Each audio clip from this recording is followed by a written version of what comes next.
Bom dia, e aí? Climinha de chuva, melhor ou pior? Eu gosto. Para estudar, no caso, né? Que eu perguntei.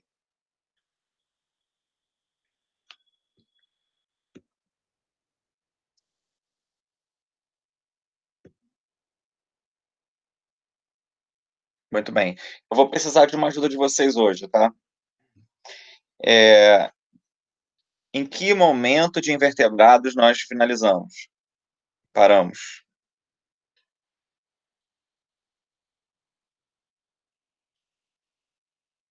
Senhorita Tainá, Inara, Sara, que estão super aí, sempre presentes. Foi Não que os outros Equinidários não o estejam. último. Fala, Inara, eu não escutei. O último foi Equinidários. Paramos em Quinidários, foi onde eu parei. Isso, você deu tudo, eu acho. Deu até reprodução. Beleza, Eu parei aqui em reprodução sexuada. beleza.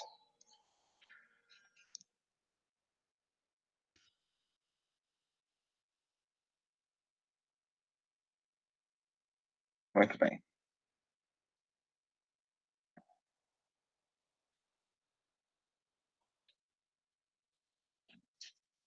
Plateumintos e nemateumintos a gente não viu ainda, tem certeza? Sim.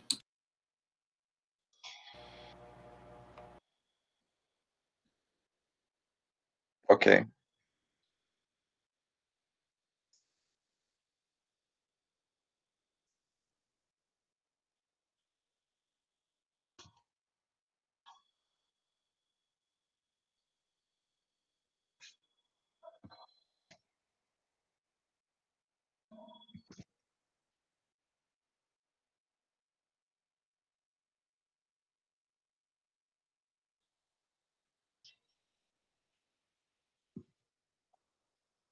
Beleza, eu vou projetar minha tela, a gente começa então.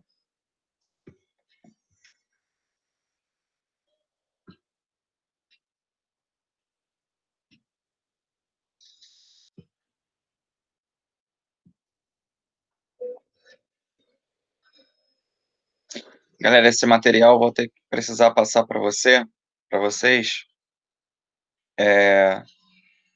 depois quando eu fizer a conversão desse material, tá? Então, por enquanto, vai ser por aqui. Depois, assim que eu conseguir fazer a conversão, aí eu passo o material para vocês, tá?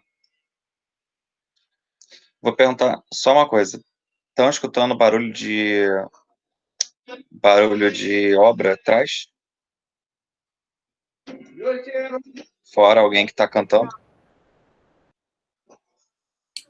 Eu não.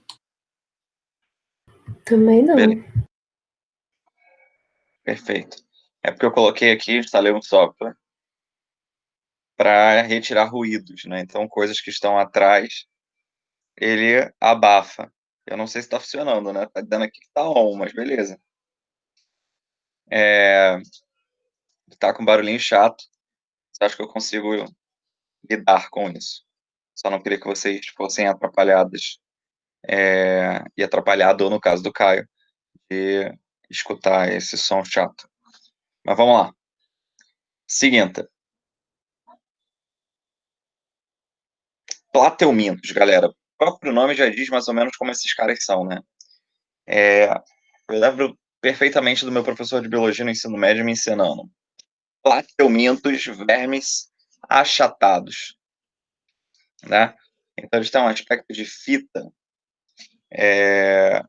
Quando se trata de verme, né, a gente está falando de um assunto que constantemente cai no vestibular, porque eu estou falando da parasitologia, né, no estudo de doenças. Agora, isso não significa que todos eles vão sempre estar vivendo de forma parasitária. Então, existem vermes que também têm vida livre, tá? Ou seja, não dependem de hospedeiro para poder sobreviver, beleza? Características gerais dos plateumintos, além dessas, é que são animais triblásticos. Vocês lembram o que significa ser triblástico?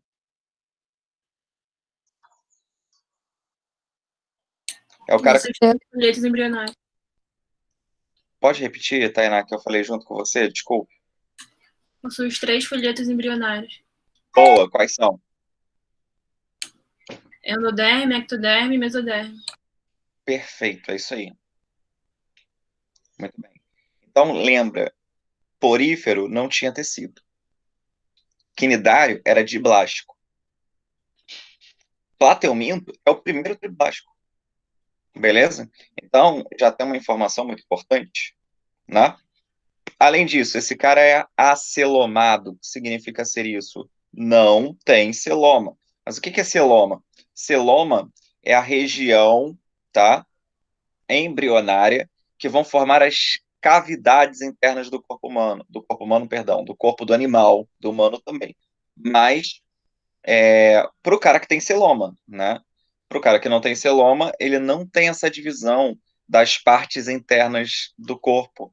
Tipo, você consegue separar o coração do intestino, do pâncreas. São órgãos que estão internalizados, mas são órgãos destacados, né? Eles não são fundidos, beleza? Então, quem é que promove isso é o celoma. Nesse caso, ele não tem, tá? Além disso, ele é protostomado, o que significa que o primeiro orifício desse animal gerou a boca e não o ânus, né? Existe um primeiro orifício que a gente chama de blastóporo. E esse blastóporo, ele pode gerar ou o ânus ou a boca de um animal. Beleza? Quando ele gera a boca do animal primeiro, a gente chama de protostomado. Quando ele gera o ânus primeiro, a gente chama ele de deuterostomado. Nesse caso, ele é protostomado. Aí você vai falar assim, ok, o que isso faz diferença na vida de alguém? Bom, faz o seguinte, nós somos deuterostomados. O que veio primeiro da gente, o primeiro orifício foi o ânus, depois a boca. Então, isso significa que eu tenho ânus, o meu sistema digestório é completo, porque para ter sistema digestório completo tem que ter boca e ânus. Então significa que você come por um lugar e defeca por outro. O protostomado nem sempre. Tem animais que só têm boca e não têm ânus, tá? Então o cara que tem só boca, ele pode ter boca e ânus ou ele pode ter só boca. Agora o cara que tem ânus, que começou pelo ânus, né, não existe animal que só tem ânus. Então, todo animal que tem ânus tem que ter boca também. Ficou claro isso para vocês? Como? Diga. Quando fala que determinada espécie ela não tem um tecido verdadeiro, isso significa o quê? Você pode repetir, por favor? Quando fala que determinada espécie não tem tecidos verdadeiros, significa que não tem o quê? Tipo, o que faz o tecido ser verdadeiro? O tecido ser verdadeiro é você ter um conjunto de células semelhantes que compõem aquele indivíduo. Então, por exemplo, eu tenho tecido epitelial, eu tenho tecido muscular, é um grupo de células que são semelhantes, né, que atuam da mesma forma com algum objetivo específico, né, e elas se diferenciam. Então, o tecido epitelial se diferencia do muscular, se diferencia do conjuntivo. No porífero, você não tem isso, você tem uma camada de preenchimento por pinacócitos, foi o que a gente viu. Tem os amebócitos, que é um monte de célula totipotente, mas que pode gerar poucos grupos celulares, e esses grupos celulares eles não formam tecidos, eles não formam eles não têm uma especialização tecidual, não se proliferam, tá? Com essa semelhança tecidual para poder ter um objetivo em comum, não existe isso. Rômulo, Só um minuto, Sara. Ô, Tainá, ficou claro, Sara? Aham, ficou assim. Beleza, vai, Tainá. esses animais que não possuem tecidos verdadeiros, eles não gastruam, né? Porque na verdade, como ele não vai formar ele não vai formar folhetos embrionários, então não tem por que passar por uma gástrula, né? A gente sabe que a gástrula é, é uma das etapas finais do processo de embriogênese, aonde esses folhetos embrionários eles se formam. Então ele passa meio que direto para essa fase. Tá, entendi. Então é Tá? como se ele pulasse. Ele não passa nem por gastrulação, ele não passa nem por neurulação. São Aham, as duas últimas, né? tá.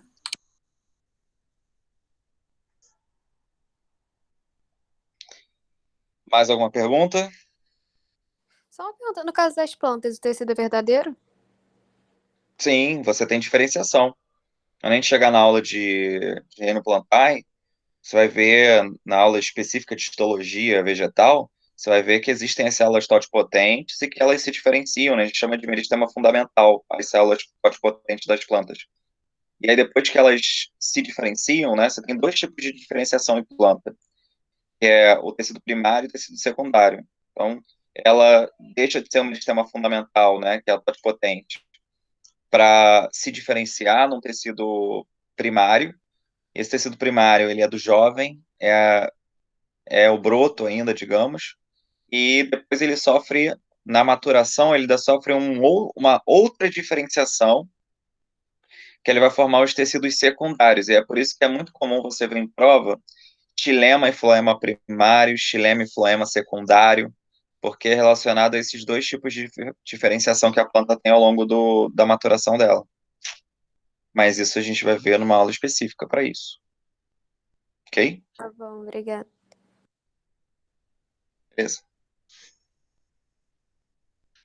Então vamos lá. Acho que tem um negocinho aqui do. Peraí.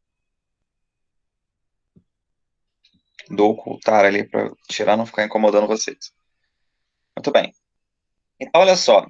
A gente tem aqui um sistema digestório incompleto, né? No caso do plateuminto. Significa que ele ele tem ânus, tá? Oh, perdão. Tô falando besteira aqui, tá fazendo barulho atrás da minha cabeça. Só um minuto, pessoal. Deixa eu fechar minha janela. Só um minutinho.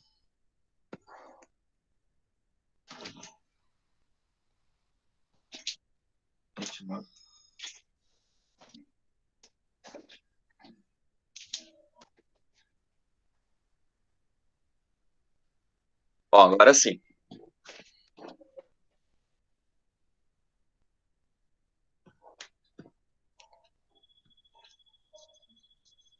Bom, vamos lá.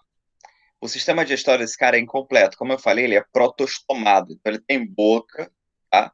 Alguns animais protostomados podem ter ânus também. No caso desse, não tem, tá? Então, no geral dos plateumintos, não existe ânus. Beleza? Agora, existe uma exceção, no caso de um grupo chamado Cestoda, que eu vou apresentar para vocês, que nem sistema digestório tem. Então, a gente vai ver isso já já, tá? Bom, a gente, como eu falei antes, a gente tem plateumintos que têm vida livre e plateumintos que são parasitários. No caso dos de vida livre, eles vão se alimentar de pequenos animais, enquanto, obviamente, os parasitários vão obter suas reservas energéticas do próprio hospedeiro, tá? Esses caras não têm sistema respiratório, circulatório, isso é tudo feito por difusão. E a gente tem que lembrar que difusão é a passagem de nutrientes e gases através de célula a célula, tá? O sistema nervoso desse cara, ele está presente, é formado por dois cordões que se dispõem ao longo do corpo do animal todo, beleza? E eles são unidos através de gânglios. E aí a gente vai encontrar um par de gânglios cerebrais que vão conectar esses dois cordões nervosos. Uma coisa interessante é a presença da simetria bilateral. E isso foi uma questão específica da UERJ, na verdade específica que eu quero dizer assim, caiu na UERJ somente, mas foi na prova objetiva. E ele pedia para você correlacionar o que tem a ver a simetria bilateral de um animal com a sua anatomia, com a sua característica estrutural. E aí o gabarito é a cefalização, ou seja, simetria bilateral é sempre encontrado em animais que são cefalizados. O que significa ser cefalizado? Ter cabeça. Então, esse é o primeiro animal que você vai encontrar com cefalização, com cabeça. Mas se tu pegar lá o polífero e o quinidário, eles tinham cabeça? Não. Aqui a gente já tem uma estrutura que parece uma cabeça, né? Que é similar a uma cabeça. Então, se destaca na frente ou na parte posterior, na parte anterior ou frontal do, do animal. E a gente vê muito isso na planária. A planária é esse carinha aqui, né? E aí ele tem essa estrutura aqui na parte frontal, que parecem dois olhinhos, na verdade são ocelos, eu vou explicar daqui a pouco. E isso é o que promove, então, a sua assimetria bilateral, que também pode ser encontrado no Schistosoma mansoni, que é um indivíduo de forma parasitária, e a própria Taenia solio, que também é um indivíduo parasitário. De acordo com a classificação dos platelmintos, a gente tem o grupo Turbellaria, a gente tem o Trematoda e o Cestoda. Então eu vou falar de cada um deles para vocês. Então vamos lá. Classe Turbellaria é a representada pelas planárias, conforme a gente viu em ordem no slide das imagens, né? As planárias têm simetria bilateral. Quando eu falar em simetria bilateral, atentem-se à questão da cefalização. Eu ainda falei para vocês que parece ali que ela tem dois olhos, né? Eu vou voltar a imagem rapidamente para vocês verem aqui. Só que, na verdade, isso não são olhos. Ela não enxerga imagem. Ela não te vê da maneira como você é. Na verdade, um ocelo, e óbvio, não é só a planária que tem ocelo, a gente vai ver ao longo do estudo dos animais outros grupos que também possuem, mas os ocelos, eles servem para a percepção de luminosidade, tá? Então, existem estruturas ali internalizadas que vão ser sensíveis à luz. Então, ela enxerga se está claro ou se não está claro, se está escuro, beleza? E isso, então, vai direcionar ela para um ambiente mais propício, né? Então ela vai fugir do excesso de sol para não desidratar, por exemplo, tá? Porque ela tem um corpo muito mucoso, então ela pode perder água com facilidade. Então uma das possibilidades é ela poder fugir desse ambiente com excesso de luz, tá? O alimento, né, da classe turbelária, ela é ingerida pela boca, passa por toda a cavidade digestória, beleza? Só que como não tem ânus, ele volta para a boca e é eliminado por lá. Então ela come e defeca pela boca.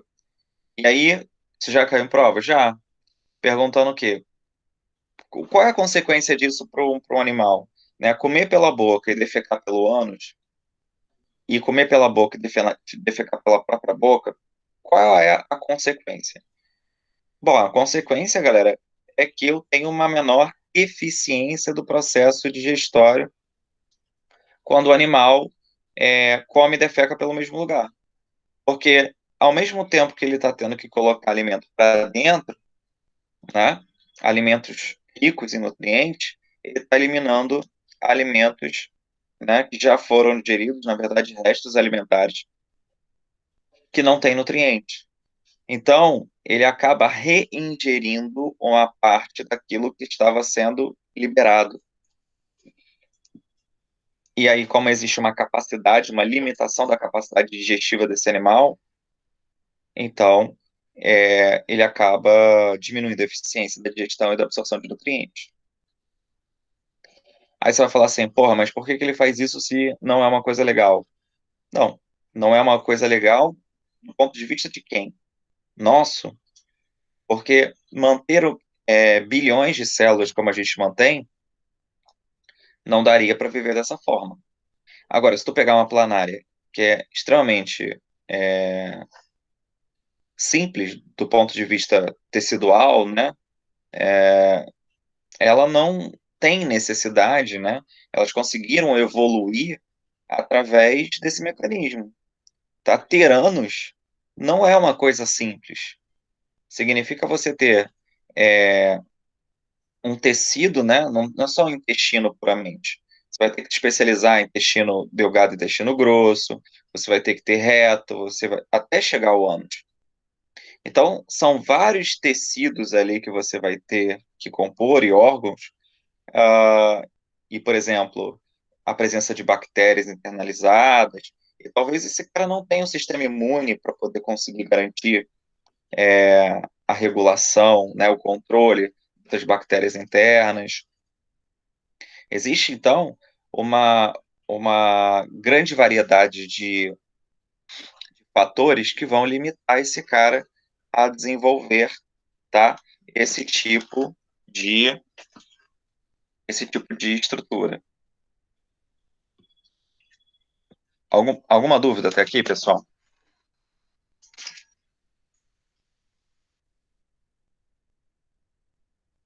Perguntem aí, por favor, senão eu vou continuar.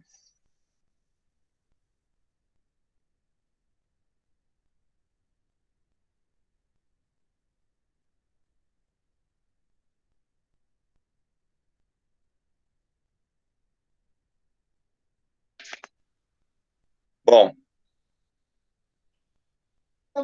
aqui, ó, a gente tem o seguinte.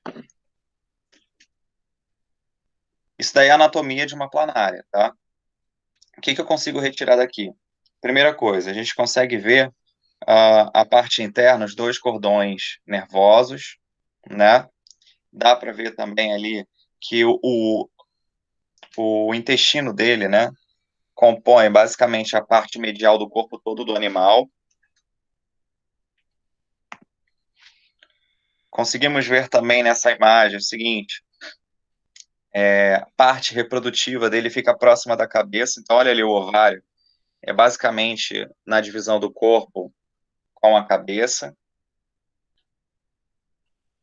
beleza? E os poros genitais ficam do outro lado.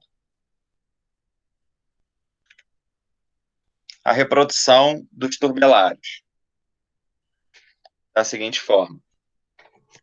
Eles podem se reproduzir tanto de forma assexuada, nesse caso vai ser por regeneração, né? Então, se você corta uma planária ao meio, você tem os planários, beleza?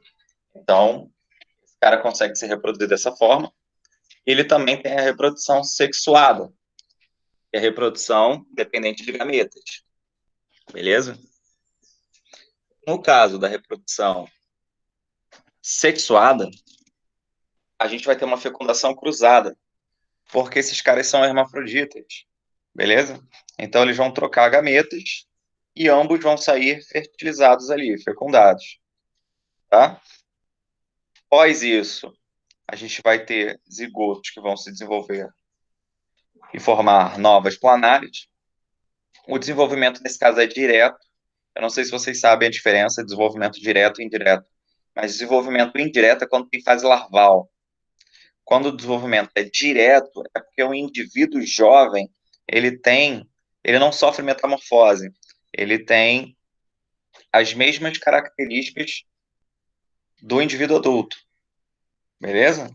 Então, por exemplo, um inseto, ele passa por metamorfose, então o desenvolvimento dele é indireto. O nosso caso, não, então o nosso desenvolvimento é direto. Então, isso é uma coisa a se destacar aqui em relação à reprodução dos turbelários. Bom, a regeneração é basicamente você fissurar o animal em partes menores e ele vai se regenerar em ambas as partes. Aqui a fecundação cruzada, para vocês verem como é que funciona. É muito comum você encontrar essas planárias em poças d'água, né? Principalmente de áreas rurais, não urbanas, né? Bom, e assim a gente fecha o turbelário, tá? Uma coisa que já caiu em prova também, e aí foi numa faculdade particular, é quando é que esse animal ele costuma fazer essa reprodução sexuada e assexuada? O que eu quero dizer com isso? Eu tenho um ambiente onde não tem tantas variações ambientais, tá? Eu estou mais próximo, por exemplo, de um clímax, do ponto de vista da sucessão ecológica. E eu tenho um outro que ainda está em desenvolvimento, o ambiente em uma ecese. Em qual dos dois momentos selecionados esses dois tipos de reprodução. A reprodução assexuada e sexuada. Vocês saberiam me responder isso?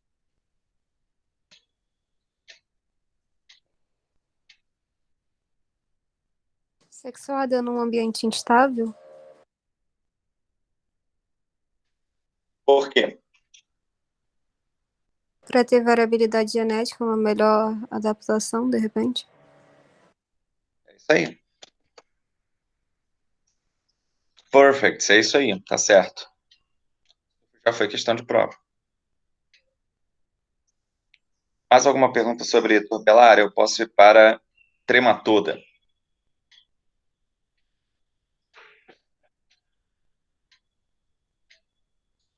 Bom, na classe aqui do trematoda, a gente tem o Schistosoma mansoni, tá? Ele tem mais ou menos cerca de 1 centímetro, bem pequenininho, tá? E ele causa uma doença que é muito cobrada em vestibular, que é a esquistossomose, né? Então, o nome já meio que diz, né? Esquistossoma e esquistossomose. Também é conhecido como barriga d'água. Por quê?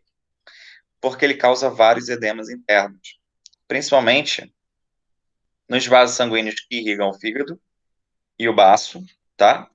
E o próprio edema do tecido reticular, né? Que é o tecido sanguíneo. Além disso, né?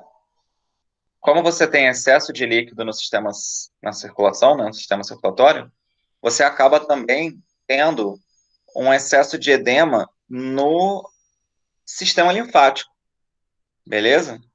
Então, esse derramamento de líquido nessas regiões vai acabar causando ali um inchaço, principalmente da região abdominal, e por isso fica conhecida, então, essa doença como barriga d'água. Beleza? Bom, o macho e a fêmea, eles não são iguais. Então, existe ali um canal chamado de canal ginecóforo, que é onde a fêmea se aloja dentro do macho. Ela é menor do que o macho, então ela se aloja ali e fica presa a ele para poder se reproduzir, tá? Ambos possuem ventosas para poder se ligar no hospedeiro, e isso vai garantir que eles, durante o processo digestivo do hospedeiro, eles não sejam empurrados junto com as fezes e sejam eliminados. Então, eles têm uma boa adesão, logo, não é fácil a eliminação desses vermes. Beleza? Bom, como é que se dá a transmissão da doença? Aqui tem uma imagem, tá? Depois eu volto ali para outro slide. Tem uma imagem para você ver a diferenciação estrutural da fêmea e do macho e as suas respectivas ventosas. E eu queria mostrar isso aqui para vocês, o ciclo de vida, que é o que está nesse slide aqui.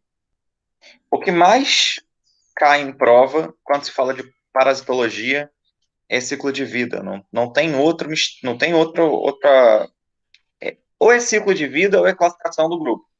Então, falar que é triplástico, acelomado, reprodução assexuada e sexuada, ou é isso ou é ciclo de vida. Então, se eu tivesse que falar para vocês o que vocês têm que focar, seriam nessas duas coisas, tá?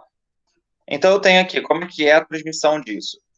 É um local, provavelmente, que é irrigado por uma coluna d'água, né? Um rio, um lago, enfim, que tenha contaminação com fezes humanas contaminadas, beleza? E aí, nessa água, o que vai acontecer? A gente vai ter ali ovos, né?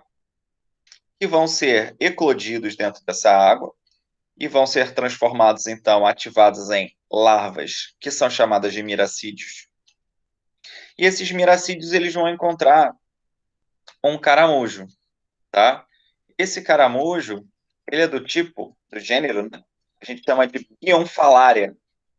Ele é um hospedeiro intermediário. O que significa ser um hospedeiro intermediário? Vocês lembram disso?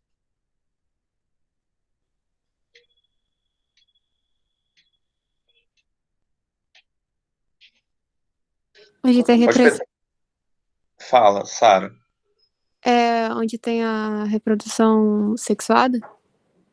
Tem a ver com isso? A reprodução, eu não escutei. Sexuada no hospedeiro intermediário? Tem reprodução assexuada no intermediário. Tem reprodução sexuada no definitivo.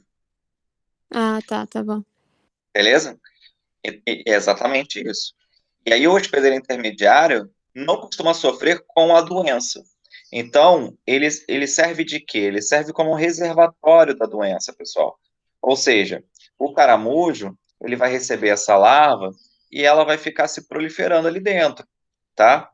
Se proliferando através de esporos, chamados de esporócitos, esporocistos. E esses esporocistos, então, são liberados na água, tá? Quando eles são liberados na água, eles eclodem umas larvinhas chamadas de cercária. Então, quando cai esquistossomose, o que que você tem que saber em relação ao ciclo da doença? Você tem que saber do caramujo, né? Você tem que saber do miracídio, tem que saber da cercária, não tem jeito. A cercária, por sua vez, ela é natatória, né? Ela tem ali uma espécie de flagelo. Na verdade, não é um flagelo, mas enfim, é uma cauda. E ela consegue nadar até o contato com a pele humana e ele faz a penetração ativa. Ou seja, ele consegue romper, ele consegue furar a pele e entrar na corrente sanguínea. É isso que ele faz.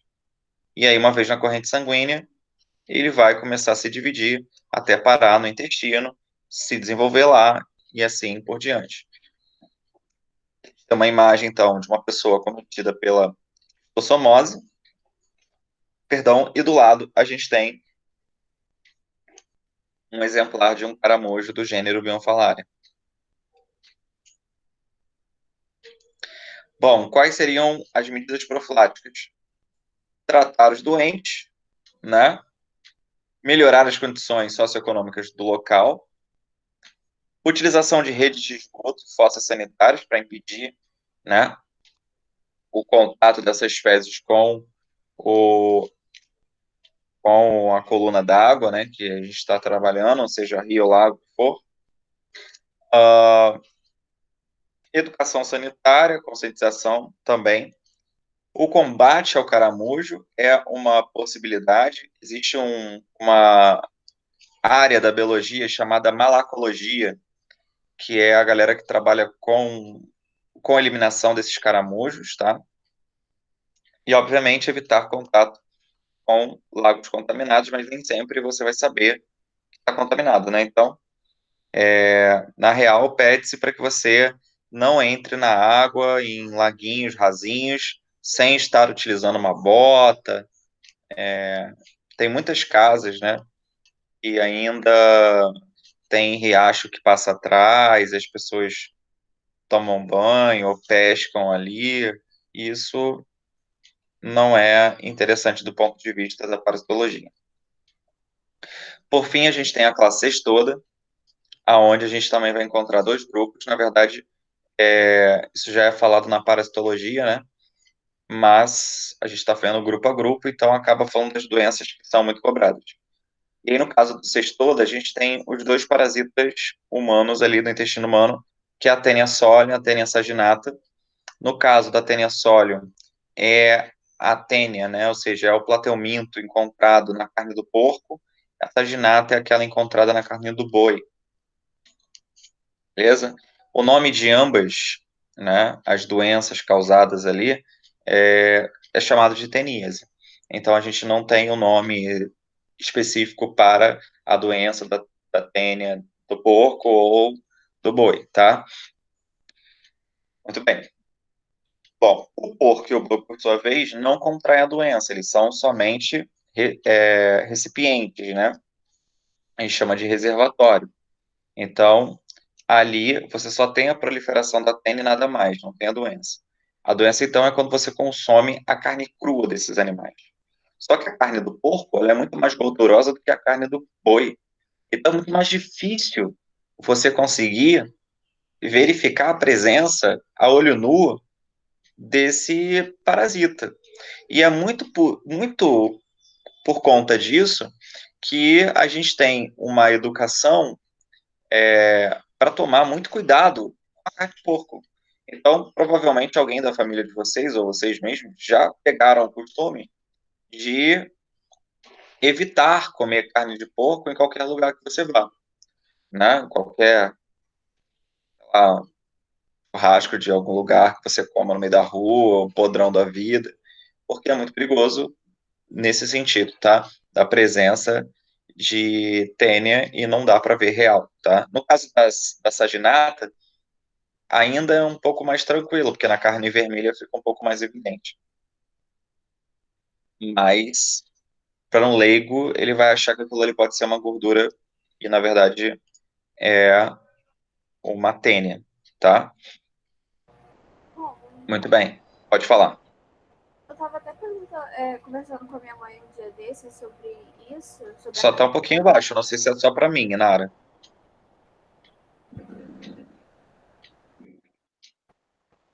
Tá me ouvindo? Tô te ouvindo, mas só tá baixinho, mas pode falar. Eu tava conversando com a minha mãe um dia desse também sobre as doenças, né, da carne do porco. Aí me veio uma dúvida de se, por exemplo, a linguiça suína também poderia ter algum envolvimento com essa doença, alguma contaminação a partir da linguiça. Porque eu já vi que tem muita gente também que às vezes pega um pedacinho de linguiça crua e come. Olha, para você comercializar a linguiça, né? A linguiça, não sei se vocês sabem, mas ela é vários pedaços ali que você enrola do porco e põe ali dentro. Mas existe para uma empresa estar funcionando e comercializar isso, produzir isso, ela tem que ter uma fiscalização sanitária que passa por veterinário, zootécnicos. Então existe uma fiscalização para isso. Agora, se essa fiscalização ela é igual para todos, obviamente não é. Se passa alguma coisa batido por ali, sabemos que é possível acontecer, porque até papelão já apareceu em carne, né? Então, esse tipo de controle, ele deveria existir. Agora, não acredito que em todos os casos isso vá acontecer, não, tá?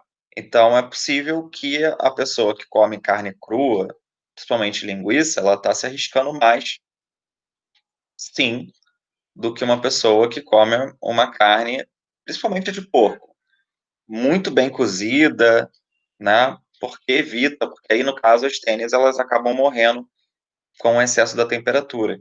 E aí é indicado sempre que a gente consuma carnes bem passadas, né? Bem cozidas, bem passadas, enfim. Porque nesse caso a gente estaria aumentando as chances da eliminação de qualquer possível tênia que esteja presente nessa carne. Tá? Se eu não me engano, tem imagem aqui nesse material para vocês verem como é que é mais ou menos uma carne infectada por tênia, tá? Tirei tua dúvida, Inário. Aham, valeu. Beleza. Bom, muito bem. No caso da tênia, não tem sistema digestório, né? O cestoda, a gente já tinha falado sobre isso. A gente pode ter, inclusive, aí indivíduos que podem chegar até 10 metros de comprimento. Mas tem que pensar, porra, 10 metros é muito, mas o nosso intestino também é imenso, né? Imenso no sentido de 10, 12 metros. Bom, existe uma outra doença também, né, chamada de hidatidose, que, na verdade, é um cisto, tá? Que se desenvolve por conta desse verme, né? Ou seja, é uma formação de um tumor provocado pela infecção desse verme, a gente chama de hidatidose. Isso acontece muito, né, nos animais domésticos, isso não acontece na gente, né? Isso é conhecido como tênia do cão, é chamado de equinococos granulosos. A hidatidose, ela é uma variação, tá, da infecção, desse tipo de infecção. Então, você vê muitos bichinhos comendo carne podre, né, essas coisas, então acaba tendo a chance de ser infectado e acabar levando à formação desses tumores. É possível que vocês já tenham visto isso na vida, tá? algum cão com algum tumor, com alguma coisa, tenha sido provocado por conta da alimentação. Bom, vamos lá.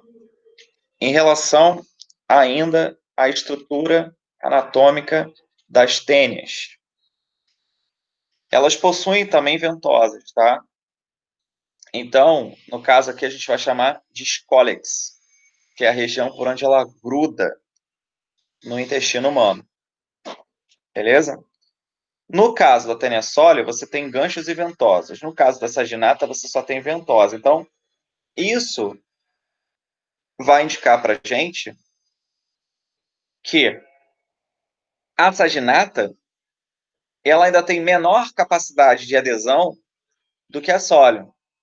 Então, a sóleo, além de ser mais difícil de você visualizá-la a olho nu, como medida profilática, ela ainda consegue se agarrar melhor do que a saginata no intestino. Então, é mais difícil de você tratar, de você conseguir expulsar esse tipo de verme, tá? O corpo dessas tênias é dividido em pedaços.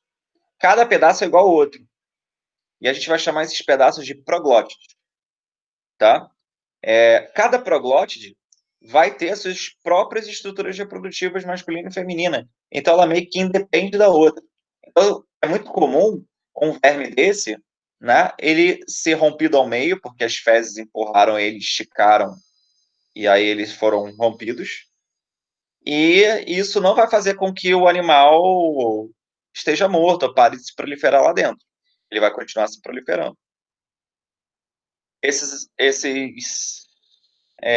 estruturas reprodutivas masculinas e femininas, então, vão determinar a sua capacidade de hermafroditismo, né? Beleza? Além disso, a gente tem muito processo de autofecundação, o que diminui ali um pouco a questão da variabilidade. Não é que sempre vai acontecer, mas como a fecundação se dá muito dentro dessas proglótides, então a gente vai ter bastante a presença da autofecundação. Aí aqui tem uma imagem de como que é o corpo desse carinha. Então tem uma cabeça lá com as ventosas e ganchos, né, dependendo do grupo. E além disso, o corpo dele é formado pelas proglótides. Aqui eu tenho uma outra imagem mostrando ali o que tem dentro de uma proglótide, né? Então você vê ali o útero cheio de ovos, o sistema masculino ao redor, né? Então é só um exemplo. E aí, quando se destaca um pedaço desse e o resto fica dentro do intestino, você tem dois problemas, né? A pessoa continua contaminada e várias proglótides férteis foram eliminadas no solo e vão contaminar novas pessoas. Beleza? Bom, aí vem mais um problema. Esse eu acho que é o auge do problema da tênia, que são esses ovos que foram eliminados pelas fezes. Por acaso, né? Um resquício dessas fezes foi parar no alimento qualquer. Então, você tem lá um cultivo de uma verdura, de um alface, por exemplo, e essas fezes tiveram contato com essa plantação, e a pessoa não higienizar isso direito, né? Você vai ter contato com a tênia na sua forma de ovo ainda, né? E isto vai modificar o ciclo do desenvolvimento desse parasita no hospedeiro. E o que acontece? Quando você ingere de cara os ovos ao invés da tênia, os cisticercos, que são chamados assim, né? É a eclosão desses ovinhos. Esses cisticercos, que são as larvas, eles acabam se instalando em outros órgãos humanos, fazendo com que você tenha a deterioração dessas estruturas. Aqui, eu não tenho para vocês, deixa eu ver se eu tenho aqui. Eu não tenho a imagem. Mas no caso do cisticerco, ele pode parar na região ocular, ele pode parar no coração, ele pode parar no cérebro, ele pode parar no músculo. E aí, assim, se eu tivesse que colocar num grau de risco a vida entre teníase e cisticercose, que é o nome que a gente dá para essa doença, a cisticercose é disparado pior do que a teníase. Porque a teníase você ainda consegue tratar. A cisticercose, dependendo de onde pare, e dependendo do tempo que você leva para poder perceber essa infecção, você perdeu o órgão. No caso do cérebro, então, não tem o que fazer. Você pode até tentar retirar se for uma coisa inicial, perceber que é algo inicial, mas os neurônios que foram comprometidos não tem como voltar atrás. E se a pessoa viver achando que aquilo ali é normal, né? Ah, não estou sentindo direito um braço. Ah, eu perdi o movimento da fala. Ah, sei lá o que aconteceu e acho que aquilo ali não é uma coisa tão perigosa. Aí acaba, não é um processo reverso. Acaba levando à morte mesmo, tá? Bom, então aqui é o ciclo evolutivo da tênia sólio. Aqui da tênia saginata, a gente sabe que o que muda, no caso, é o hospedeiro intermediário. Sintomas: dor abdominal, dor de cabeça, principalmente por conta do parasita que está tirando energia dali de você, né? Diarreia, que é uma forma do corpo tentar eliminar ele e não consegue, flatulências, aumento da perda de apetite, vai depender do caso, fraqueza e palidez. Em relação a medidas profiláticas, tratar os doentes, né, para diminuir a infecção, a higiene, o saneamento básico, a inspeção de carnes abatedouros, a questão da fiscalização que a gente conversou, e o consumo de carnes suínas e bovinas bem cozidos, assim como seus derivados. A gente faz isso sempre? Não, eu não sei vocês, eu não faço sempre. Por quê? Porque às vezes eu quero fazer um churrasco e, como amante de churrasco, eu gosto lá da carne tendendo ao sangrando, né? Mal passada. E o que eu tenho que fazer? Evitar ao máximo fazer isso com carne de porco, faço no máximo com a carne de boi e com a carne que eu confie, né? Que eu verifique a procedência da carne, validade da carne, selo de inspeção sanitária, é o que dá para fazer. Então a gente evita. Agora, digamos, você vai para baladinha, aí você sai lá, tem um cara vendendo churrasquinho na frente do lugar que você foi. Você não faz a mínima ideia de onde aquela carne saiu aquela carne, de quem é aquela carne. O pessoal ainda brinca, tem muita gente que fica brincando falando que é carne de gato, que é carne de sei lá do quê. Então, esse tipo de coisa tem que ser evitado ao máximo. Beleza? Então, essas seriam as medidas profiláticas da doença. Bom, cisticercose eu já falei, né? Uma coisa importante, a cisticercose, ela está associada à tênia do porco, tá? A gente não verifica aí casos de cisticercose oriundas da tênia saginata, tá? E como eu falei, pode parar no músculo, olho, pele, cérebro, e pode ser fatal, principalmente se for no cérebro, tá? Muito bem. Aqui tem uma imagem para mostrar, eu achei que não tivesse colocado aqui. Uma imagem para mostrar, isso aqui é um corte de um cérebro, tá? Um corte transversal. A gente aqui massa branca e massa cinzenta, e o desenvolvimento de um desses vermes aqui na parte cortical, né? Na parte superficial do cérebro. Beleza? Aqui é um outro cérebro cortado ao meio, com vários vermes instalados. Aqui já é na carne. Então, a carne vermelha repleta de cisticercos. Tá? Aí tá escrito cisticercose. Cisticercose é o nome da doença, não é o nome do verme, tá? Mas, como o cara está infectado com isso, então não deixa de ser cisticercose.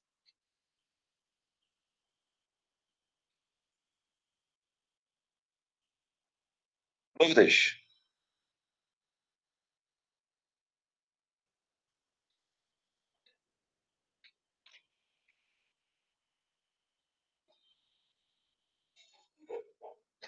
Pessoal?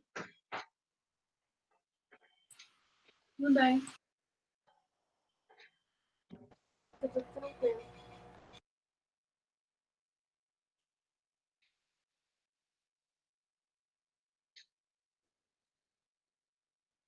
Beleza, vamos então para o próximo grupo.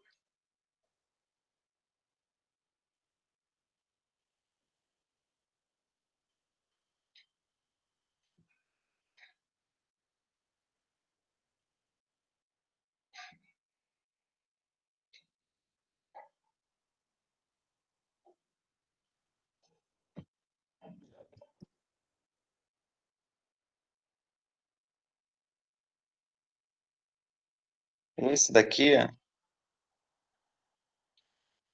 eu tenho ele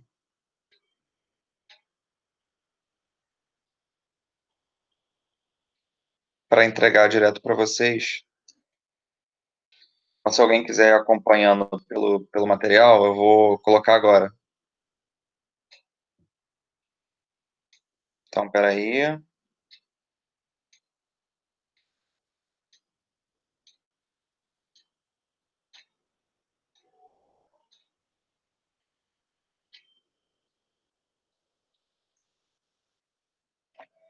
Pronto, o nemateumento já está lá, tá? É o próximo grupo, depois eu faço só a conversão do nemateumento para poder passar para vocês. Então, vamos nessa, pessoal. Características gerais dos nemateumintos. São vermes cilíndricos nesse caso, não são achatado. Beleza? Também tem simetria bilateral. Ah, outra coisa, eles não são segmentados, né? Coisa que a gente vê no plateuminto. Aqui a gente não vê. Outra coisa, lá eles eram acelomados. Aqui eles são pseudocelomados. O que significa isso?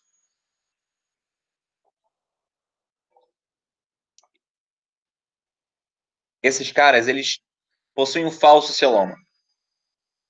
Eles têm uma região de separação, mas é uma região unificada para todo mundo.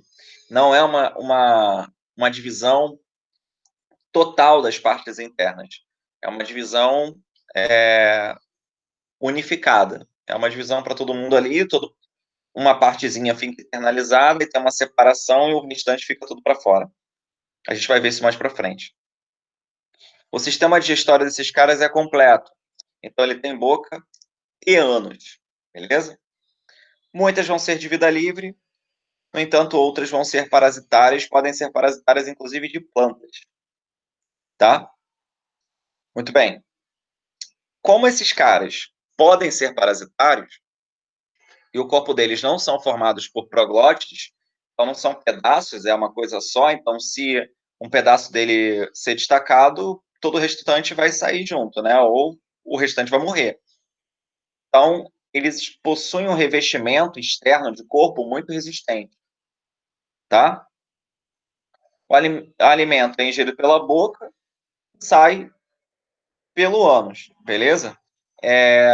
Só que esses caras vão ter a digestão extracelular dentro das cavidades, assim como a gente, né? Tem as enzimas lá, amilase pancreática, né? A pepsina, que vão promover uma digestão extracelular, mas vão ter também uma digestão intracelular.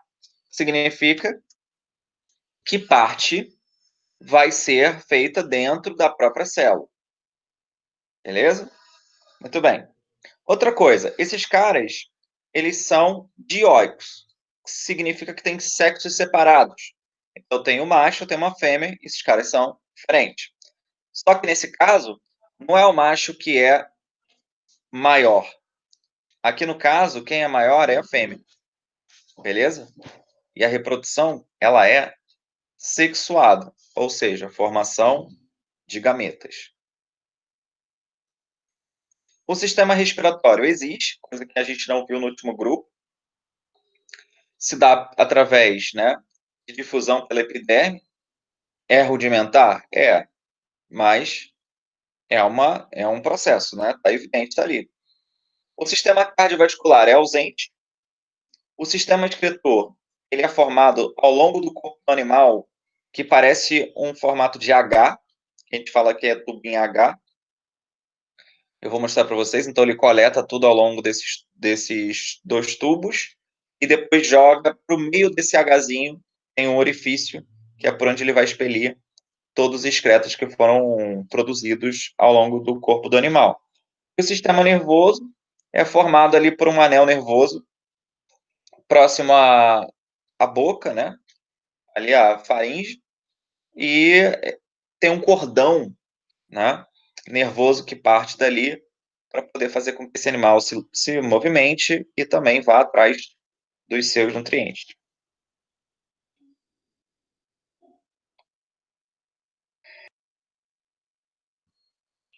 Perdão. Bom, aqui eu tenho um tubo H e o poro excretor logo aqui próximo do meio do H, como eu tinha falado para vocês. Aqui são exemplos de nematóides, né? Ou seja, de nematomintos. A gente tem o Ascaris lumbricoides, que é a lombriga, o Ancylostoma duodenalis. A gente vai falar de cada um deles, tá? Tem o Quereria bancroft, Enteróbios vermiculares, que são os vermes. Tem o Druncuculus mendinensis. E é isso. A gente vai falar um pouquinho de cada um desses aí que eu mostrei nas imagens, tá? Bom, o Ascaris lumbricoides é o que vai conferir, né, a doença ascaridíase. Beleza? Conhecida aí por todo mundo como a lombriga, né? Tem em torno ali de 20, 50 centímetros, sendo que, como eu já tinha falado, a fêmea é maior do que o macho, diferente do plateuminto, onde o macho é maior do que a fêmea, né? E a doença é transmitida quando a gente ingere, então, ovos em alimentos ou água contaminada. Beleza? Esses ovos, então, param na corrente sanguínea e geralmente perfuram o intestino. Ou para poder ir para a própria corrente sanguínea ou para poder ficar instalado no próprio intestino. Tá?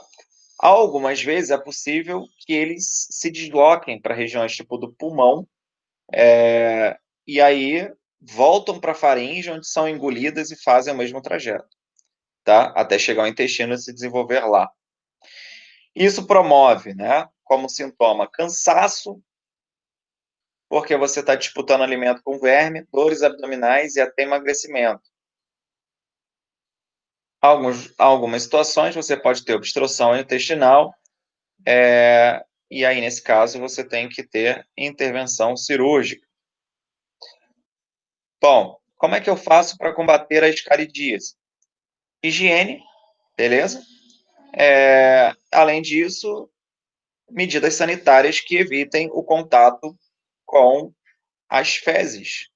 E quando eu falo isso, galera, eu falo também, por exemplo, de se frequentar praias com elevação de coliformes fecais, porque você pode pegar uma escaridíase assim, tá? Você fala, eu estou numa região urbana e tal, não tenho contato com fezes, etc. Só que não, né? A gente pode ter contato com fezes de N maneiras, porque tem pessoas que moram na rua, tem pessoas que defecam na rua, e essas fezes chovem e elas são carregadas por aí. E aí você não vai ver o cocô em si ali, mas tu vai ver um, um, um local que, de repente, um assento público, aonde a pessoa estava andando, o chão estava contaminado, a chuva passou, mas deixou alguns resquícios de coliformes fecais ali. Aí uma criança pegou e subiu em cima de um banco público, e você sentou, colocou a mão e logo em seguida pegou lá um alimento e colocou na boca. Pronto, escaridíase. Então não é uma coisa surreal, é uma coisa presente, tá?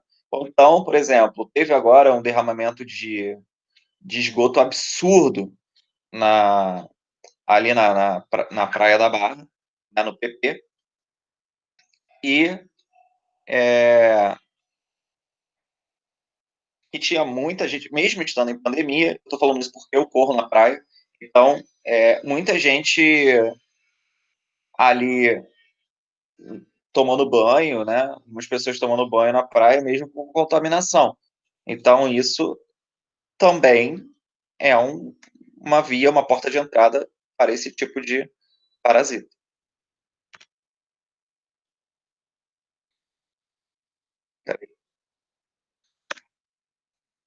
Bom, aqui é uma imagem para mostrar como é que fica o intestino, né, com os vermes, por isso que dá obstrução intestinal. porque a quantidade de vermes é absurda que pode ter dentro de um intestino. Aqui é um exemplo de uma quantidade de vermes retirada de um indivíduo, então não é pouco.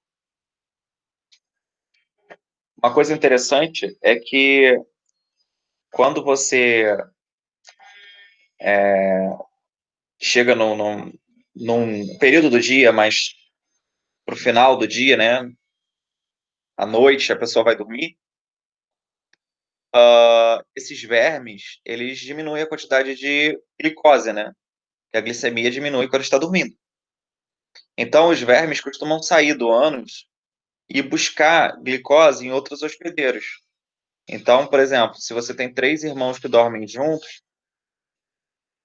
ele vai sair de um, perdão, para poder entrar no outro, né? E aí ele entra pelo nariz, pela boca, pelo olho, pelo ouvido, pela vagina. Na vagina ele não costuma ficar porque é ácida, então ele sai.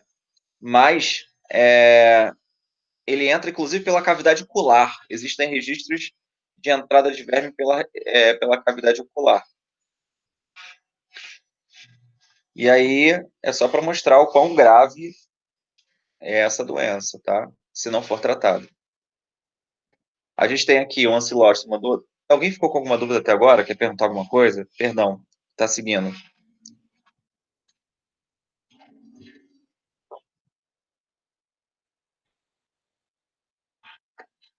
Vocês ficam tão quietinhas às vezes que eu fico até achando que eu tô sozinho.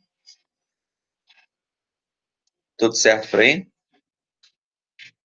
Tudo bem. Tá tudo bem. Beleza.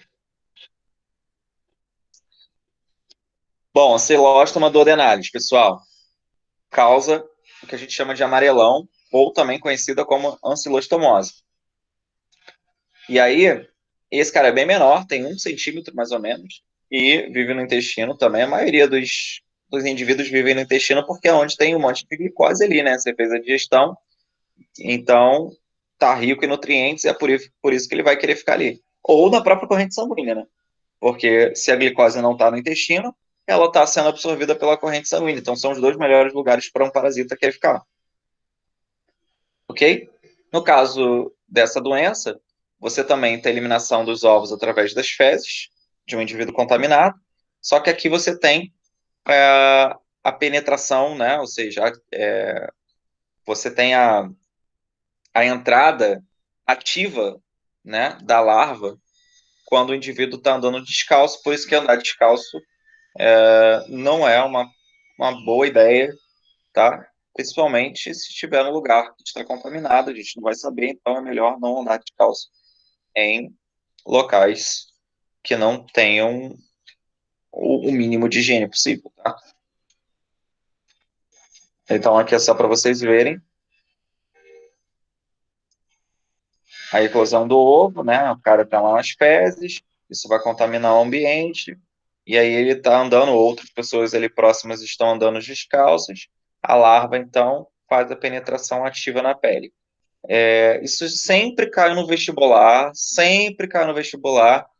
fazendo correlação com a história do Jacatatu, né? Lá da historinha do Monteiro Lobato, aonde ele fala sobre um personagem que tá sempre cansado, pálido, enfim, características básicas de um indivíduo que está sendo parasitado pelo ancilóstoma. Só que não é só esse cara que promove o amarelão, tá? Existem outros grupos que também podem promover isso. A exemplo do Necator americanus. Então, tem aí, é um grupo parecido. E o ancilóstoma duodenalis. Então, a gente tem ali as 2 imagens para vocês verem as diferenças. Existe um outro, né, que é muito encontrado, inclusive, aqui no Brasil, por isso o nome dele é Ancilóstoma brasiliense, que é chamado de bicho geográfico Lava migrans. A gente encontra muito isso sendo eliminado por animais domésticos, principalmente cães e gatos. E aí, você tem a eliminação desses ovos, tá? Eles, então, são eclodidos, viram larvas, e vão penetrar a pele humana. Isso é muito comum em praia, aonde você tem cão e gato frequentando praia, na mesma praia, filmando. Tem uma galera que é a favor, tem uma galera que é contra, mas a verdade é que não é indicado, do ponto de vista parasitológico, a interação entre seres humanos e animais domésticos em frequentando a mesma praia, tá? A mesma praia, o mesmo local, porque você pode estar tendo ali o aparecimento, né, a transmissão desse tipo de larva para outras pessoas, tá? Então, a prevenção aí é proibição de animais nas praias, beleza? Tratamento de cães e gatos. E aí, quando eu falo proibição de animais nas praias, existem alguns lugares que têm lugares específicos, né, da praia para poder levar os cães. Mas não que você possa frequentar também, estar com os pés descalços, etc., porque você não sabe se esse animal está infectado ou não, e isso é uma coisa chatinha de se tratar, tá? Você trata, mas não é uma coisa tão simples. Incineração das fezes infectadas, né? Mas aí você tem que saber se o animal está infectado ou não, né? Meio difícil. E limpeza periódica de parques, porque também é um lugar, inclusive crianças pegam muito essa larva migrante em parquinho. Aí você tem aqui, ó, a imagem do desenvolvimento do bicho geográfico. São esses. Se chama bicho geográfico, pessoal, porque ele forma tipo um mapazinho, e é por isso que se chama de bicho geográfico. Muita gente pergunta se é possível pegar aqui uma agulha e tentar extrair o verme. Não é indicado isso, porque quando você fizer isso, o verme, você vai tirar um pedacinho do verme. Você não vai conseguir extrair todo, ele está aderido ao tecido. Ele se desenvolve com aderência ao tecido. E por mais que apareça uma marca ali dele bonitinho, ele está entranhado. Então não adianta. Você vai usar remédio, você vai tomar remédios utópicos para poder tratar esse tipo de problema. Então aqui está a imagem. Passamos para enteróbios vermiculares, que é o que causa a tal da oxiurose. Muito confundido com a lubriga, tá? Oxiúrios são ovinhos que ficam ali parasitando o intestino grosso, principalmente de criança, tá? E que dá aquela coceirinha no bumbum que a criança não aguenta. Eles são bem branquinhos, pequenininhos e têm milímetros de tamanho, tá? As fêmeas também são maiores do que os machos nesse caso. E aí, o que que acontece? Durante o dia, elas ficam no intestino grosso, para poder pegar nutrientes.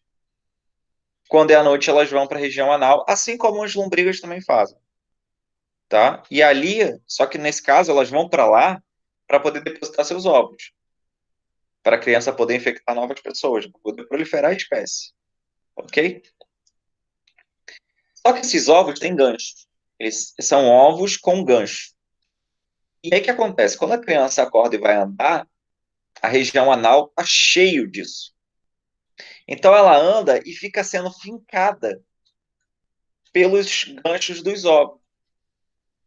E aí isso causa, né, micro processos inflamatórios. Só que você sabe que um dos sintomas do processo inflamatório é coceira.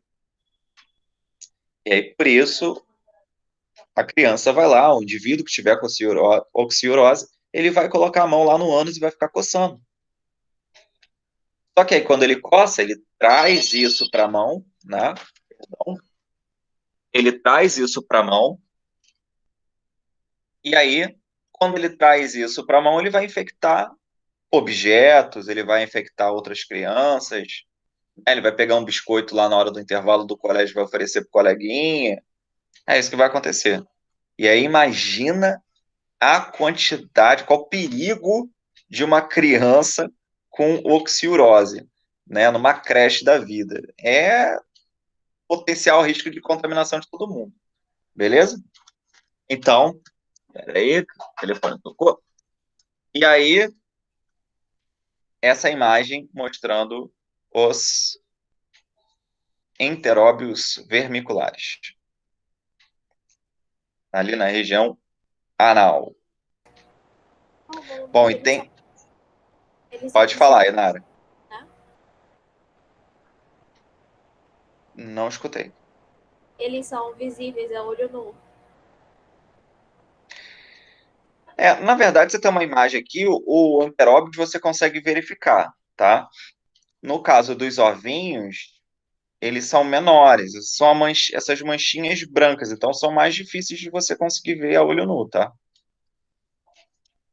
Os ovos são mais difíceis, o enteróbio você consegue ver sim. Ah, tá. Bom, aí a gente vem pro último, né? Que é o Kerere Bancroft. É bem pesado esse daqui. Ele causa a tal da filariose. O elefantíase é bem cobrado em vestibular também, tá? É muito comum na região norte, mas não se enganem. Tem no Rio de Janeiro, ok? Ela é transmitida por um mosquito chamado, do gênero no caso, Culex, beleza?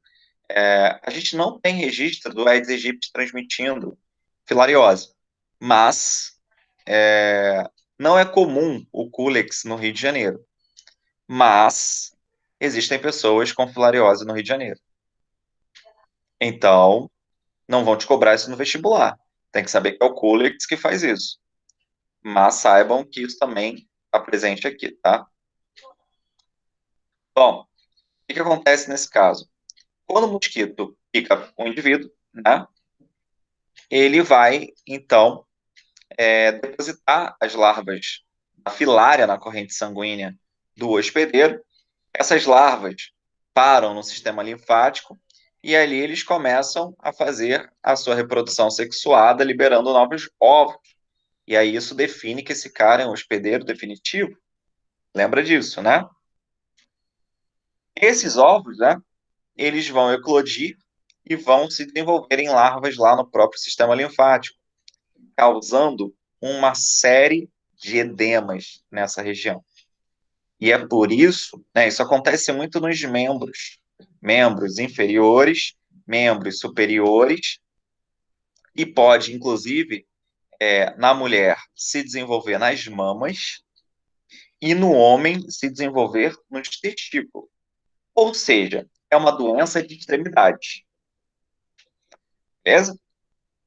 E aí, o perigo dessa doença é assim: eu vejo uma pessoa com filariose. Eu vou ficar com medo de tocar uma pessoa com filariose? Não. Mas se eu tô dormindo na mesma casa que essa pessoa, se eu tô frequentando o mesmo ambiente que essa pessoa, e eu não tô infectado, ela não me passa a doença direto. Mas se tiver um mosquito que picou ela, às vezes o mosquito não está infectado, mas ela veio para minha casa infectada e tem um mosquito aqui. E pique ela, o mosquito não vai pegar a doença, mas quando ele vier para cima de mim e me picar, eu vou pegar a doença. Então, é muito comum você ver a filariose se desenvolvendo em grupos familiares. Então, tu vê uma família, geralmente quando você vai no lugar e vê filariose, e vê uma pessoa e pergunta assim, tem mais alguém com filariose na tua casa? Ela vai falar que provavelmente tem, tá? Então, é isso sobre a filariose. Os sintomas são hipertrofia dos membros superiores e inferiores, mamas e testículos, já falei. E aqui são alguns exemplos.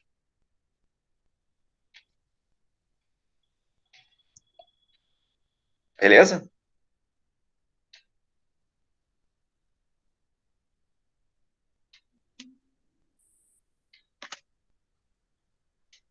Dúvidas sobre essa parte, pessoal?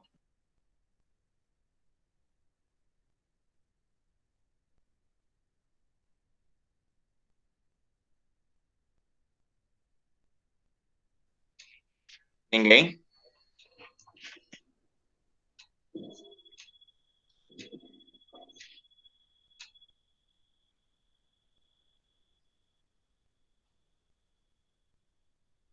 Tainá, Inara, Sara. Tudo bem. Ô, Rômulo, Bora, Milena, fala. não é bem específico sobre isso, mas tem uma questão da UERJ que tem uma carne com selo de aprovação. E ele pergunta sobre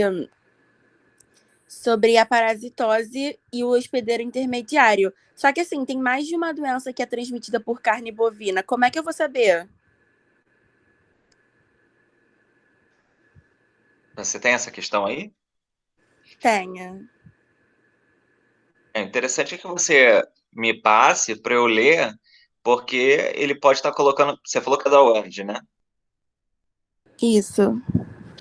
Então, é muito provável que ele tenha colocado alguma coisa no enunciado como pegadinha, questão objetiva ou discursiva? É discursiva. Ah, então eles não costumam colocar tanto pegadinha discursiva, mas é objetivo. Mas é possível que tenha alguma informação na, no próprio enunciado que dê para a gente poder distinguir qual é o tipo de verme que ele quer que você coloque. Tem que ter alguma classificação, porque de fato existem alguns grupos de verme que são transmitidos por carne. Agora, o principal do vestibular, que é cobrado, é a questão da TN, né? Se você estiver falando de transmissão de carne. Não tem nada a ver com a filariose, por exemplo. Tá bom, então. Vou te mandar a questão aqui. Isso. Manda aí que eu falo com você e se o restante quiser que eu fale, eu respondo também por aqui. Bom, então a gente já viu, galera, porífero, a gente já viu quinidário, a gente já viu plateumintos e nematomintos. Na nossa próxima aula, eu vou passar para vocês moluscos, anélidas, que são anelídeos, e artrópodes. Depois disso, fica faltando só equinodermatas, que é água-viva, essas coisas. Esse último grupo, eu vou deixar para passar junto com os vertebrados, tá? E aí a gente vai fazer um, um, um apanhado aí desses vertebrados que caem bastante em prova. Os invertebrados, é importante que vocês façam aquela tabela comparativa em relação à quantidade de folhetos embrionários, né, se é triblástico, diblástico, se não tem tecido verdadeiro, se são celomados, pseudocelomados, acelomados, enfim, isso é uma outra característica. Se é protostomado ou deuterostomado, vocês têm que fazer uma tabela dessa. Se não tiver tempo para fazer, pesquisem na internet e aproveitem o que já está feito, tá? Verifiquem a vericidade das informações, se está certinho, e preencham com as coisas, porque nenhum material da internet vai ficar tão bom quanto você poderia fazer. Tenham certeza disso. As suas informações vão ser sempre melhores.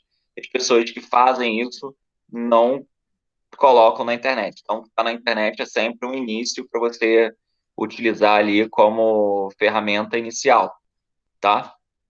Alguém já começou a fazer isso? Eu já tinha pedido isso desde a aula de porífero.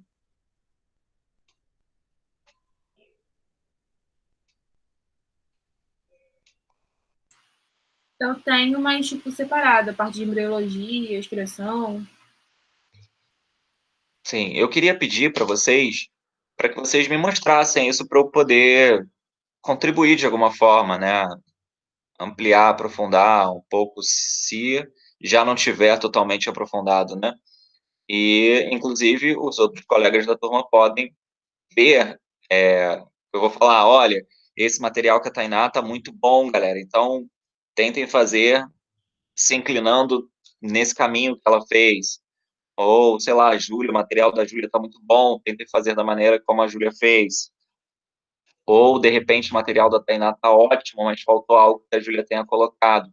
Então, eu acho que a gente poderia também aproveitar para poder usar esse espaço para a gente poder discutir as informações que vocês estão conseguindo obter, não só das aulas teóricas, mas também do que eu estou pedindo para vocês fazerem no pós-aula.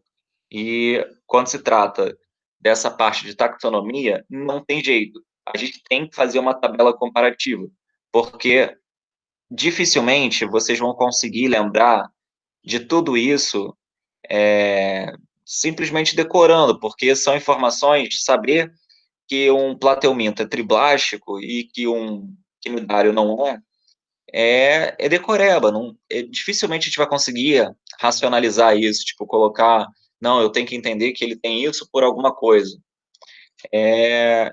Classificação é decoreba mesmo, tá? Tem uma outra coisa que a gente consegue ir por lógica, a gente consegue traçar um motivo, um porquê, mas nem tudo é assim quando se trata de taxonomia. O livro de taxonomia, que é um livro chamado Brutke e Brutka, na verdade são os autores, né, que escreveram o livro de zoologia, ele é um bitolão desse tamanho assim, imenso, descrevendo isso tudo. Então, só para vocês terem uma ideia de que na própria faculdade a gente também não conseguia decorar isso. Então, a gente tinha que fazer, na faculdade, eu também fazia essas tabelas comparativas. Então, eu queria deixar esse desafio para vocês, para a nossa próxima aula de Biologia 2, na semana que vem, para que vocês tragam as informações que atendam os 4 grupos que nós já vimos de invertebrados, mas eu deixo a sugestão para que vocês já tragam também a dos próximos 4 que a gente vai ver, né? No caso, molusco, anélide, artrópode e equinoderma. E aí a gente completa os 8 grupos de invertebrados, fecha invertebrados, para conseguir entrar no grupo dos cordados. E aí a gente vai falar dos cordados primitivos, de protocordados, e os urocordados e protocordados, e depois a gente vai falar peixes, répteis, anfíbios, aves e mamíferos. E provavelmente a gente não vai conseguir fazer isso numa aula, mas o quanto mais rápido a gente conseguir fechar isso, melhor para poder fazer revisão e etc. Beleza? Ficou alguma dúvida?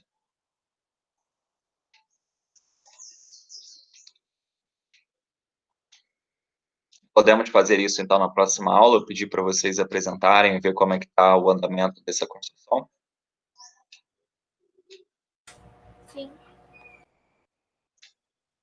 Beleza. Milena, você está com a imagem da questão aí, que a gente possa discutir? A gente ainda tem um tempo aqui, e a gente pode aproveitar para fazer a discussão. Eu te mandei Você no me mandou? WhatsApp. Ah, beleza, então eu estou com o WhatsApp web aberto aqui, a gente pode ver.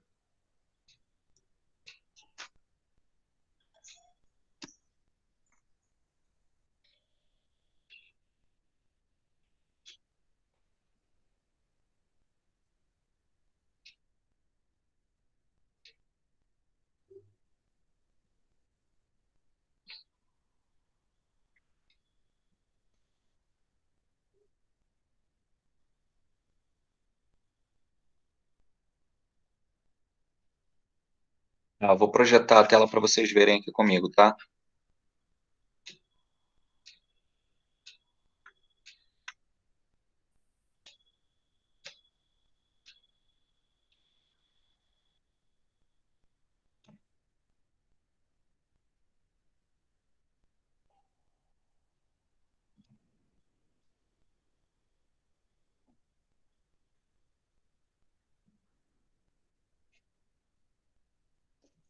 Vamos lá. O selo de inspeção do Ministério da Agricultura indica que a carne comercializada está livre de contaminações. Essa inspeção garante, por exemplo, que o consumidor não irá adquirir uma parasitose causada por eumintos, morbidade que hoje afeta aproximadamente 350 mil indivíduos em toda a América Latina. Sua forma mais grave pode chegar a atingir o sistema nervoso central, podendo provocar comprometimento cerebral. Olha, só por esse enunciado, eu acho que já dá para a gente conseguir matar essa questão, tá? Nomeia essa parasitose, e um de seus hospedeiros intermediários. Indique também que situação a enfermidade costuma assumir sua forma mais grave. Beleza. Tem 2 comandos já aí. Depois ele pede, seguida, escreva ainda uma medida profilática que pode ser adotada na ausência do selo de dispensação. Então, vamos lá. Para poder fechar a aula com chave de ouro, galera. Me ajudem aí. Como é que eu começo a redigir uma resposta bacana para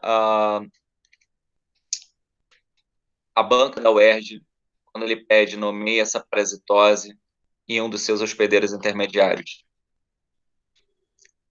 Bora lá, pessoal da UERJ aí.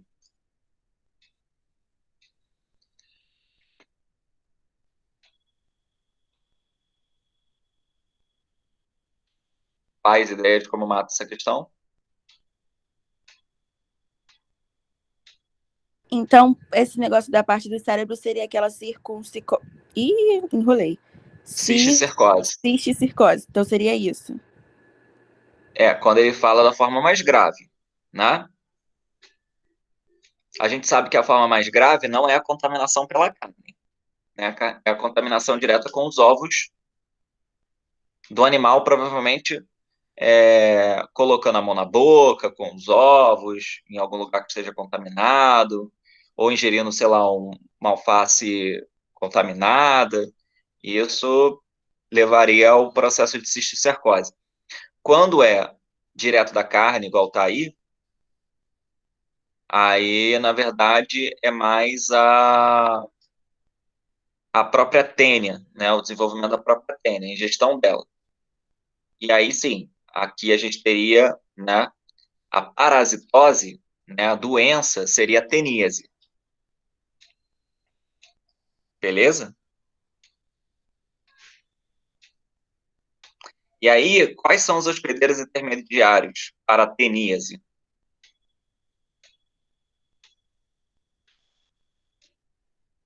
Aí seria o boi e o porco? Isso. Então, no caso, você vai colocar o boi e o porco. Não está nem pedindo para falar qual é o parasita em si, né? Então, você teria a tênia sólida do porco, você teria a tênia saginata do boi, mas ele quer que você fale só do boi e do porco, nada mais. Indique também que situação a enfermidade costuma assumir sua forma mais grave. Você tem que falar do consumo direto, da ingestão direta dos ovos da tênia, né? Então, a ingestão direta pode se dar por contato da mão e levar à boca, ou por a ingestão em alimentos que tenham tido contato direto com os ovos, tipo sei lá, uma alface ou uma fruta, enfim, pode fazer com que você tenha o desenvolvimento da cisticercose, que é a forma mais grave. Por fim, ele pede, em seguida, escreva ainda uma medida profilática que pode ser adotada na ausência do selo de inspeção. E aí, o que a gente pode fazer, profilaticamente dizendo?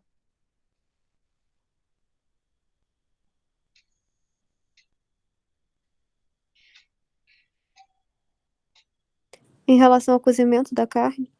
Exatamente. Então, você vai cozinhar bem a carne, ou você vai comer a carne bem passada para evitar, né, que ainda tenham ali tênias capazes de se proliferar dentro do seu corpo. Ou seja, você vai eliminar com o aumento da temperatura, com o aquecimento. E feito isso, você conseguiria ganhar aí os 4 pontos dessa questão. Né? Tem 2 comandos aqui, um comando final, cada comando inicial vale 1 ponto, o último comando vale 2 pontos. Então, se você conseguiu atender isso aí, você ganharia os 4 pontos totais.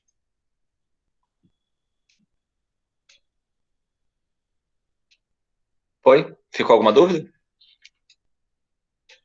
Esse finalzinho aí, para a gente poder, daria para fazer a questão que a Milena trouxe, né? E aí, de repente, fosse a dúvida de outra pessoa, beleza? Não daria para falar sobre o molusco, porque a gente tinha pouco tempo, mas eu consegui ver 2 grupos, então isso é ótimo, tá? Então, é isso, pessoal.